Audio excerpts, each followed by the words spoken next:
News first channel ವೀಕ್ಷಕರಿಗೆ ಭವಿಷ್ಯ ಈ ದಿನ ಕಾರ್ಯಕ್ರಮಕ್ಕೆ ಸ್ವಾಗತ. ಮೊದಲು ಮೇಷರಾಶಿ. ಮೇಷರಾಶಿಯವರು ಈ ದಿವಸ ನಿಮ್ಮ ವ್ಯವಹಾರವೋ ಅಥವಾ ಉದ್ಯೋಗವೋ ಅಥವಾ ಬೇರೆ ಇನ್ಯಾವುದೋ ಒತ್ತಡವೋ ನಿಮಗೆ ಒಂದು ರೀತಿಯಲ್ಲಿ ಜೀವಕ್ಕೆ ಆಪತ್ತನ್ನು ತರತಕ್ಕಂತಹದ್ದಾಗ್ಬೋದು. ಅದೃಷ್ಟವಶಾತ್ ಜೀವಭಯದಿಂದ ಪಾರಾಗ್ತೀರಿ. ಅಂದರೆ ನನಗೇನೋ ಆಗ್ಬಿಡುತ್ತೆ ಅಥವಾ ನಾನು ಬದುಕಿದ್ದು ಪ್ರಯೋಜನ ಇಲ್ಲ ಅನ್ನುವಂತಹ ಮನಸ್ಥಿತಿಯನ್ನು ತಲುಪಿದ್ರೂ ಕೂಡ ಗ್ರಹಗತಿಯ ಬಲ, ಆ ಭಗವಂತನ ಒಂದು ಅನುಗ್ರಹ ನಿಮ್ಮನ್ನು ಎಲ್ಲ ದೃಷ್ಟಿಯಿಂದಲೂ ಕಾಪಾಡುತ್ತೆ ಅನ್ನುವಂಥದ್ದನ್ನು ಮರೆಯೋ ಹಾಗಿಲ್ಲ. ಬೇರೆಯವರ ಸಹಾಯವನ್ನು, ಸಹಕಾರವನ್ನು ಯಾವಾಗಲೂ ಸ್ಮರಣೆ ಮಾಡಿಕೊಳ್ತೀರಿ. ಅಂತಹ ಭಯದಲ್ಲಿ, ಆತಂಕದಲ್ಲೂ ಕೂಡ ಬೇರೆಯವರನ್ನ ನೀವು ಜ್ಞಾಪಿಸ್ಕೊಳ್ತೀರಿ ಅಂತಂದರೆ ಬೇರೆಯವರ ಸಹಾಯ ನಿಮಗೆ ಎಷ್ಟರ ಮಟ್ಟಿಗೆ ಆಗಿದೆ ಅನ್ನುವಂಥದ್ದು ಗಮನಿಸಬೇಕು. ಶತ್ರುಗಳಿಂದ ತುಂಬ ತೊಂದರೆ ಇರುತ್ತೆ, ಎಚ್ಚರಿಕೆ ಇರಬೇಕು. ಸ್ವಲ್ಪ ಎಚ್ಚರ ತಪ್ಪಿದರೂ ಕೂಡ ನಿಮಗೆ ತೊಂದರೆ ಆಗುವಂಥದ್ದು.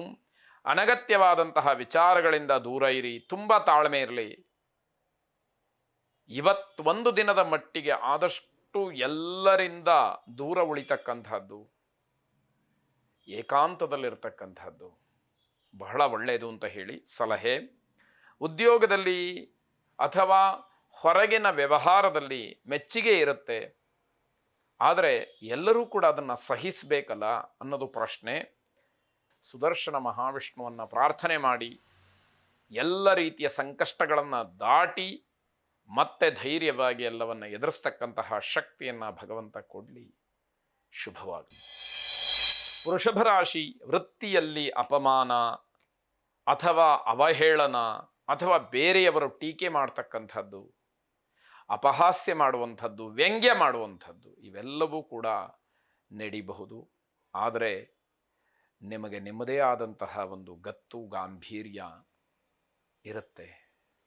ಅದು ನಿಮ್ಮನ್ನು ಎಲ್ಲ ರೀತಿಯಿಂದಲೂ ಕೂಡ ಕಾಪಾಡ್ತಕ್ಕಂಥದ್ದಾಗತ್ತೆ. ವ್ಯಾಪಾರದಲ್ಲಿ ಆರ್ಥಿಕವಾದಂತಹ ಸಂಕಷ್ಟವನ್ನು ನೋಡ್ತೀರಿ. ಹಣಕಾಸಿನ ವಿಚಾರದಲ್ಲಿ ಸ್ವಲ್ಪ ಅಡ್ಡಿಗಳು ಬರುತ್ತೆ. ಯಾವಾಗ ಗ್ರಹಗತಿಗಳು ಚೆನ್ನಾಗಿಲ್ಲ ಅಂತಾದಾಗ ಒಂದು ಕ್ಷಣದಿಂದ ಮತ್ತೊಂದು ಕ್ಷಣಕ್ಕೆ ಯಾವ ರೀತಿ ಬೇಕಾದರೂ ಬದಲಾವಣೆಗಳು, ವ್ಯತ್ಯಾಸಗಳು ಆಗುವಂಥದ್ದನ್ನು ಕಾಣ್ತೀವಿ. ಸಹಾಯಕ್ಕೆ ಬರಬೇಕಾದವರು ಬರೋದಿಲ್ಲ. ಯಾರನ್ನ ನೀವು ನಂಬಿ ಇವರು ನಮಗೆ ಆಗ್ತಾರೆ ಅಂತ ಹೇಳಿ ಅಂದ್ಕೊಂಡಿರ್ತೀರೋ ಅಂಥವರು ಆ ಕ್ಷಣದಲ್ಲಿ ನಾಪತ್ತೆ. ಏನು ಮಾಡಬೇಕು? ಇವೆಲ್ಲ ಪರೀಕ್ಷೆಯ ಸಮಯ ಅಂತ ಹೇಳಿ ಭಾವಿಸಬೇಕು. ಭೂ ವ್ಯಾಪಾರಾದಿಗಳಲ್ಲಿ ಗೊಂದಲ, ಹಿನ್ನಡೆ, ಇಡೀ ದಿವಸ ವ್ಯರ್ಥ ಹೀಗಾಗತ್ತೆ. ಅದರಲ್ಲೂ ವಿಶೇಷವಾಗಿ ರಿಯಲ್ ಎಸ್ಟೇಟ್ ಏಜೆಂಟ್ಗಳಿಗೆ ಅಥವಾ ಭೂಮಿಯನ್ನು, ಪದಾರ್ಥವನ್ನು ಕೊಂಡು ಮರುಮಾರಾಟ ಮಾಡತಕ್ಕಂಥವ್ರಿಗೆ, ರೀಸೇಲ್ ಅವರಿಗೆ ತುಂಬ ಕಷ್ಟದ ದಿವಸ ಅಂತ ಹೇಳಬೇಕು. ಬಂಧುಗಳ ವಿಚಾರದಲ್ಲಿ ಅತಿಯಾದಂತಹ ಒತ್ತಡ, ಜೊತೆಗೆ ಮನಸ್ಸಿಗೆ ಬೇಸರವಾಗಿ ಮಾಡಬೇಕಾದಂತಹ ಕೆಲಸಗಳನ್ನು ಪೋಸ್ಟ್ಪೋನ್ ಮಾಡ್ತೀರಿ, ಮುಂದಕ್ಕೆ ಹಾಕ್ತೀರಿ. ಇವತ್ತಾಗಬೇಕಾದಂತಹ ಕೆಲಸ, ಈಗಲೇ ಆಗಬೇಕಾದಂತಹ ಕೆಲಸ ಯಾವತ್ತಿಗೋ ಹೋಗುತ್ತೆ, ಎಷ್ಟೊತ್ತಿಗೋ ಹೋಗುತ್ತೆ. ಎಲ್ಲ ಅತಿರೇಕದ ಪರಮಾವಧಿ ಅಂತ ಹೇಳಬೇಕಾದಂತಹ ಪರಿಸ್ಥಿತಿ. ಕಾಲಭೈರವನನ್ನು ಪ್ರಾರ್ಥನೆ ಮಾಡಿ. ಶುಭವಾಗಿ. ಮಿಥುನ ರಾಶಿ. ಆರ್ಥಿಕವಾಗಿ ನಷ್ಟ, ದುರ್ಬಲರಾಗ್ತೀರಿ. ನಿನ್ನೆ ಚೆನ್ನಾಗಿತ್ತಲ್ಲ ಅಂತ ಕೇಳಿದರೆ ಇವತ್ತಿನ ಭವಿಷ್ಯ ಇದೆ, ಇವತ್ತಿನ ಪರಿಸ್ಥಿತಿ ಹೇಗೆ ಅನ್ನುವಂಥದ್ದನ್ನು ತಿಳಿಯಬೇಕು. ಅಪರಿಚಿತರ ಸಂಪರ್ಕ ಹಣದ ನಷ್ಟಕ್ಕೆ ಕಾರಣವಾಗುತ್ತೆ. ಎಷ್ಟೊತ್ತು ಬೇಕು ಕಳ್ಕೊಳ್ಳೋದು. ಹಾಗಾಗಿ ಯಾರ ಜೊತೆಯಲ್ಲಿ ಏನೇ ವ್ಯವಹರಿಸಬೇಕಾದರೂ ಕೂಡ ತುಂಬ ಎಚ್ಚರಿಕೆ ಬೇಕು. ಪ್ರತಿಯೊಂದು ಹೆಜ್ಜೆಯಲ್ಲೂ ಕೂಡ ಜಾಗ್ರತೆ ಇರಬೇಕು ಅನ್ನುವಂತಹ ಒಂದು ಸ್ಪಷ್ಟವಾದಂತಹ ಸಂದೇಶ ನಿಮಗೆ. ಪ್ರೇಮಿಗಳಲ್ಲಿ ಮತ್ತು ದಂಪತಿಗಳಲ್ಲಿ ಜಗಳಕ್ಕೆ ಅವಕಾಶ ಆಗುತ್ತೆ. ಅದರಲ್ಲೂ ಒಂದೇ ನಕ್ಷತ್ರ, ಒಂದೇ ರಾಶಿ ಆದರಂತೂ ಕೂಡ ಕೇಳಬೇಕಾದಂತಹ ಪ್ರಮೇಯ ಇರುವುದೇ ಇಲ್ಲ. ಆ ಮಟ್ಟಕ್ಕಾಗುತ್ತೆ. ಶತ್ರುಗಳನ್ನು ಜಯಿಸೋದಕ್ಕೆ ಕಷ್ಟವಾಗುತ್ತೆ. ಯೋಚನೆ ಮಾಡಿ, ಎಂಥ ಪ್ರಬಲವಾದಂತಹ ವಿರೋಧಿಗಳನ್ನು ಶತ್ರುತ್ವವನ್ನು ಕಟ್ಕೊಂಡಿರ್ತೀರಿ ಅನ್ನುವಂಥದ್ದು. ಮದುವೆಯ ವಿಚಾರ ಮನೆಯಲ್ಲಿ ಪ್ರಸ್ತಾಪವಾಗುತ್ತೆ. ಈ ಕಡೆ ಸಂತೋಷವೂ ಅಲ್ಲ, ಬೇಸರವೂ ಅಲ್ಲ, ಯಾವ ನಿರ್ಧಾರಕ್ಕೂ ಬರೋದಕ್ಕೆ ಅವಕಾಶಗಳಾಗೋದಿಲ್ಲ. ದೂರಿನ ಪ್ರಯಾಣ ಮಾಡೋದು ಒಳ್ಳೆಯದಲ್ಲ ಅನ್ನುವಂಥದ್ದು. ಇದರ ಜೊತೆಗೆ ಒಟ್ಟಾರೆ ಈ ದಿವಸ ಅಷ್ಟೊಂದು ಪ್ರಶಸ್ತವಾಗಿ ಏನಿಲ್ಲ ಅನ್ನುವಂಥದ್ದನ್ನು ತಿಳಿಬೇಕು. ಆಂಜನೇಯ ಸ್ವಾಮಿಯನ್ನು ಪ್ರಾರ್ಥನೆ ಮಾಡಬೇಕು.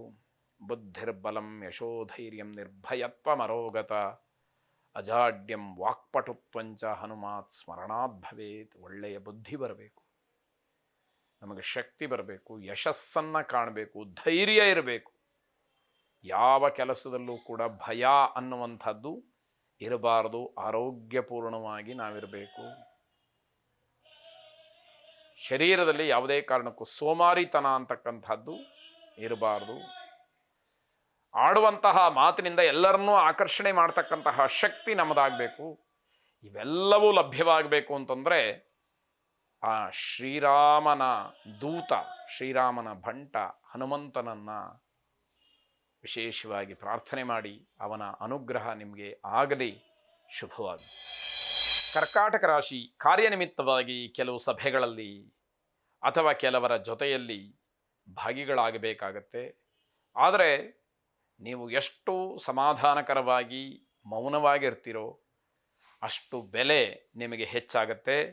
ಪ್ರಯಾಣಕ್ಕೆ ಅನುಕೂಲಕರವಾಗಿರತಕ್ಕಂತಹ ದಿವಸ. ವ್ಯಾಪಾರ ನಿಮಿತ್ತವೋ, ವ್ಯವಹಾರದ ನಿಮಿತ್ತವೋ, ಉದ್ದೇಶಪೂರ್ವಕವಾಗಿಯೋ ಅಥವಾ ಇನ್ಯಾವುದೋ ಸಂತೋಷಕ್ಕೋ ಪ್ರಯಾಣವನ್ನು ಬೆಳೆಸ್ತೀವಿ ಅಂತಂದರೆ ಅದು ಬಹಳ ಅನುಕೂಲಕರವಾಗಿರುತ್ತೆ.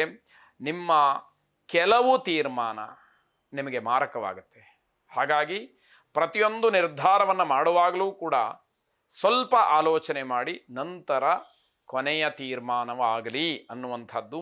ಹಣದ ವಿಚಾರ ನಿಮಗೆ ಸಮಸ್ಯೆ ಆಗಿಬಿಡುತ್ತೆ. ದುಡ್ಡು ಕಾಸಿನ ಪ್ರಶ್ನೆ ಅಂತ ಬಂದಾಗ ಸ್ವಲ್ಪ ಸಮಸ್ಯೆನೇ ಆಗುವಂಥದ್ದು.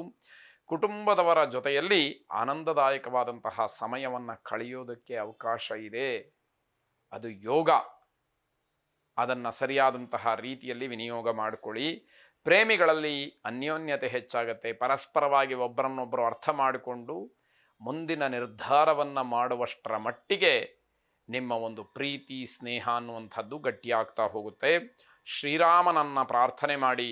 ರಾಮಾಯ ರಾಮಭದ್ರಾಯ ರಾಮಚಂದ್ರಾಯ ವೇಧಸೆ ರಘುನಾಥಾಯ ನಾಥಾಯ ಸೀತಾಯಾಃ ಪತಯೇ ನಮಃ ಎಂಬ ಪ್ರಾರ್ಥನೆಯನ್ನು ಪುನಃ ಮಾಡಿ ಶ್ರೀರಾಮನ ಅನುಗ್ರಹವನ್ನು ಪಡ್ಕೊಳ್ಳಿ.